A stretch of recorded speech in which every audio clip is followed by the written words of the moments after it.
Thanks for joining me, my man.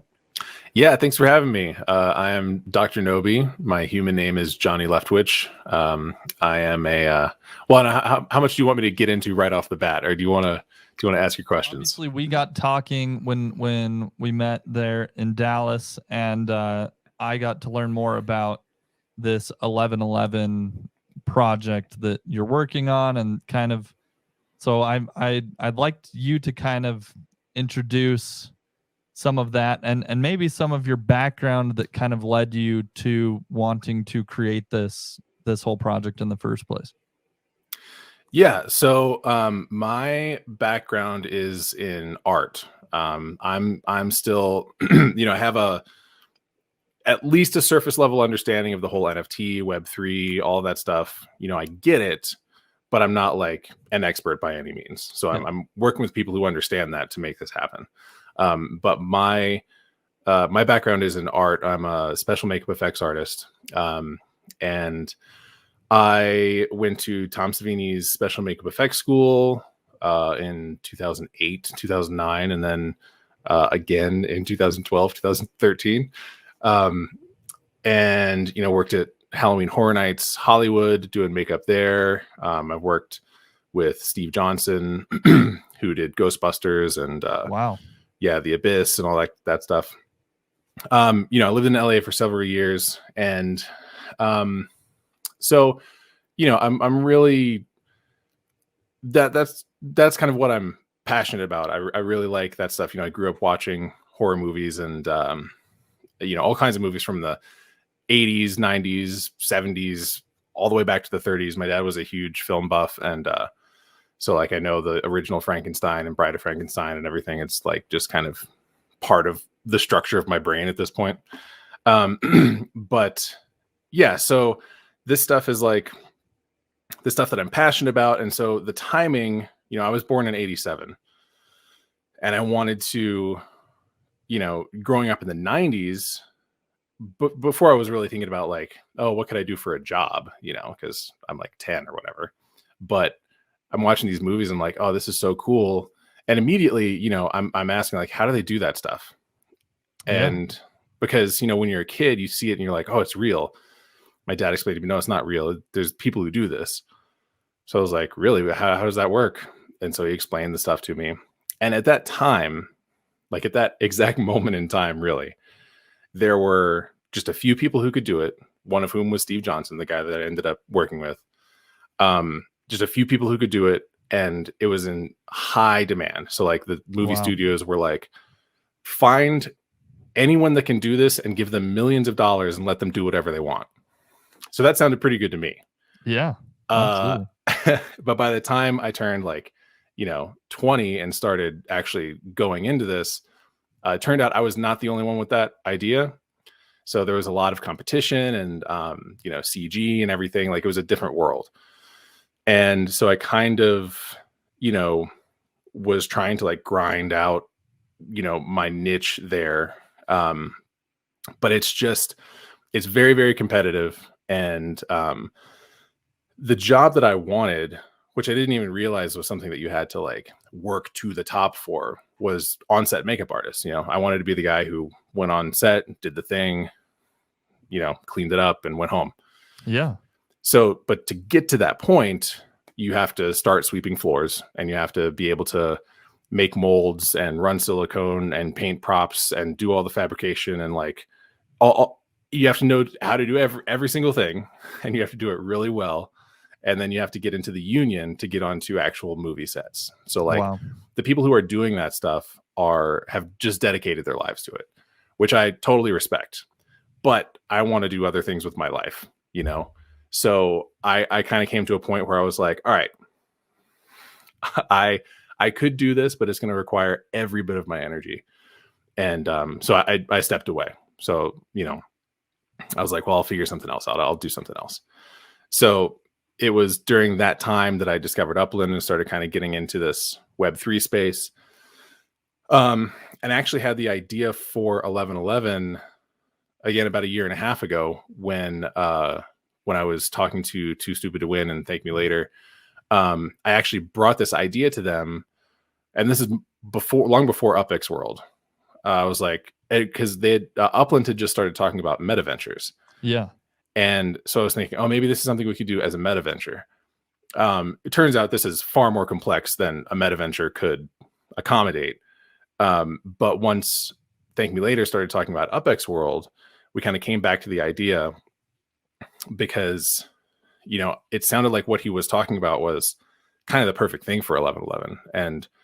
And I think it is, you know, it's about to launch, so we'll see. But all indicators are that this is exactly where it needs to be for it to work. The whole concept of 1111 is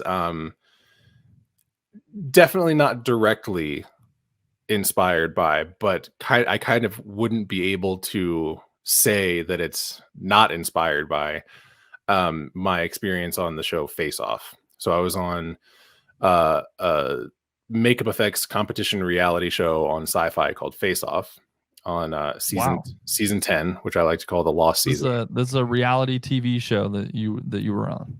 Yeah. Very cool. Yeah. So it was kind of cool. It was cool in certain ways.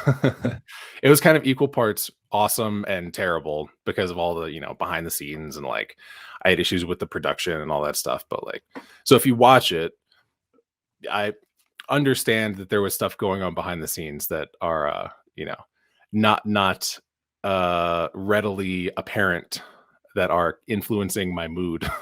Yeah, I imagine that happens a lot with a lot of these different reality TV shows. Yeah, I mean, it's quote unquote reality. It's you know, they're definitely manipulating stuff behind the scenes, and it's like you know, they have their even down to who's going to win, you know. There's a lot of conjecture about that among the artists. And one thing that I think I'm pretty good at, which is why I think I would be good to do the 1111 thing and as DrKnowby curate this experience, I have a pretty good idea of what's good and what's not, you know, even if it's my own stuff. You know, I can look at something and be like, nah, didn't miss the mark on that one. or like, hey, I think this piece is pretty good.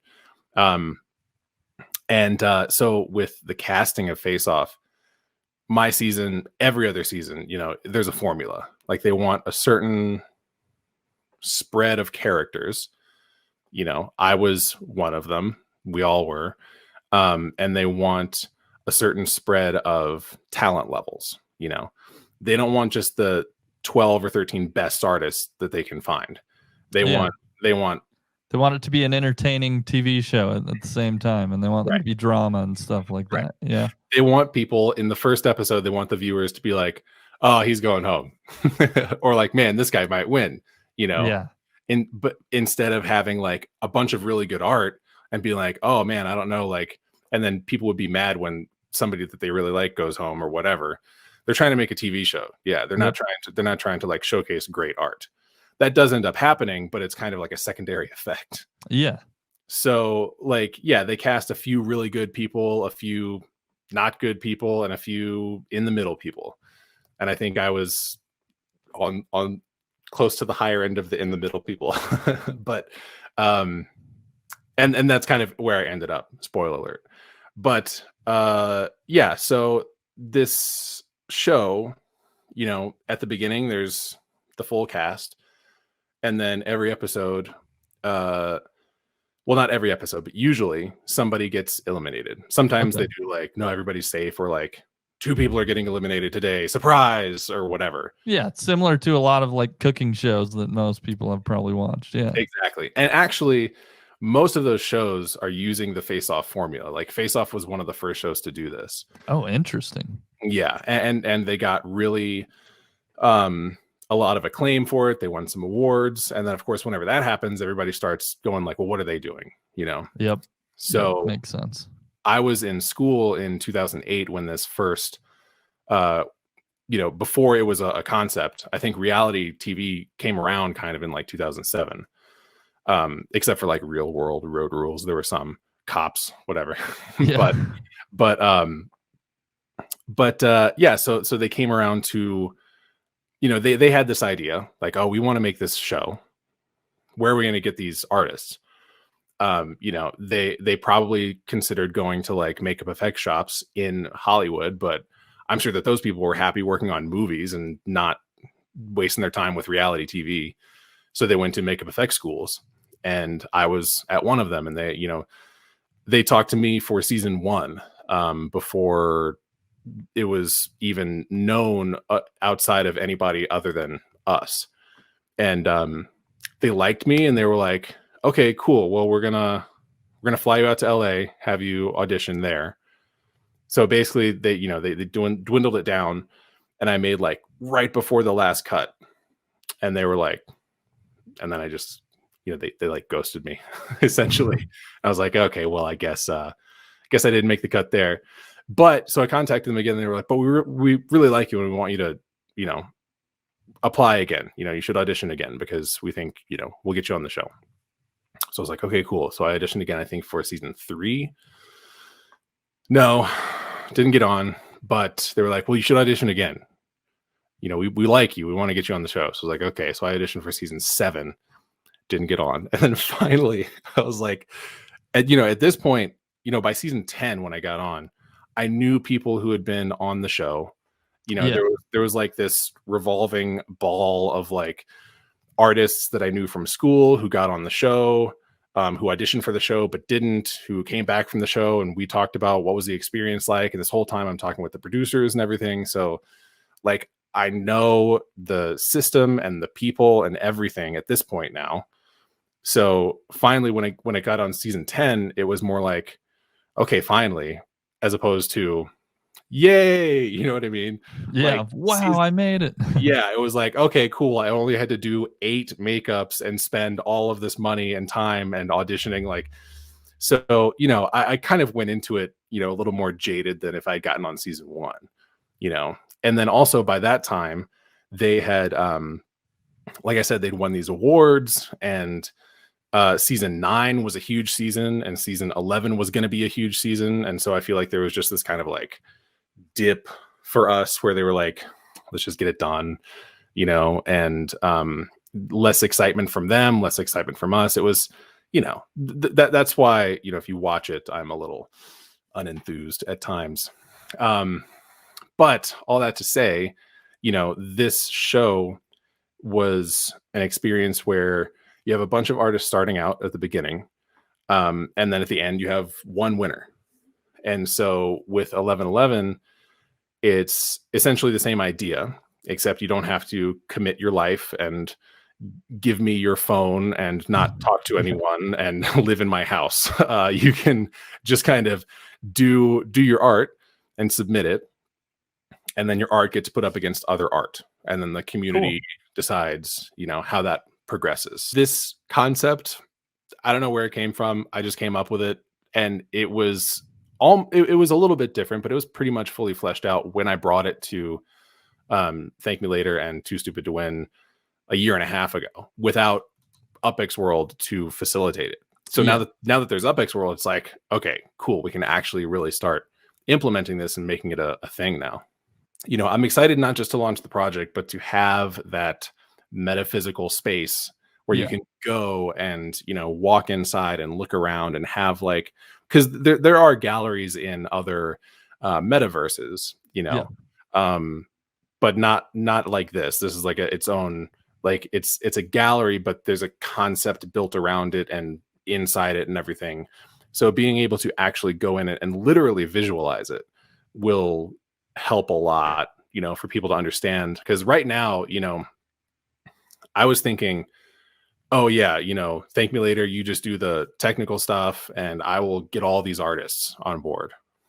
And because I know a lot of artists, like, it would be really easy for me to get a ton of artists on board. Yeah.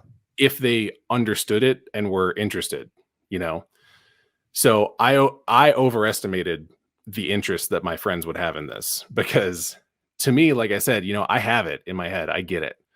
But it's hard to explain it without a long podcast where you're just watching and understanding and going along for the ride, if somebody is, and it's frustrating for me because, I know that this is really, really cool. It's a cool concept and it's a cool opportunity to earn, I know as an artist, it sucks getting paid. Like, it's hard. starving artists, absolutely. So this is an opportunity, like, and again, as an artist, I want to, again, exhibit, earn, elevate your art. I want to provide a place where people can show their art, but again, I know exposure doesn't pay the bills. That's great if people are seeing it, but the reason you want people to see it is because you want people who will pay you to see it. So, but the earning opportunity is there where you submit your art, and then hopefully the people who are seeing their earning opportunity for owning one of these one of ones are going to be placing high bids against each other, because they see it like, okay, I have this piece of art. Not only do I own it, and that's cool, but it entitles me to 89% of 1111's take of the revenue every time that piece is printed on an in-game item. So if we have buyers who are seeing the earning opportunity, and we have artists who are seeing the earning opportunity, then I'm going to be flooded with art, and I can really choose the best of the best stuff to get in here. Because as an artist, getting to the number one place is not only cool because, hey, I made it and I can brag about it, and that's awesome. There's a pride thing behind it for sure. Yeah, number one all day. But also that means that you have 11 pyramid pieces out there generating money for you. So, there's a built-in earning opportunity where it's not just a cash prize. It's not just, a car or whatever. It's like, this is passive revenue that you'll be able to collect. And the more pieces you have out there that are doing that, the more you'll be able to earn. Yeah, my mind's open up to all sorts of ideas.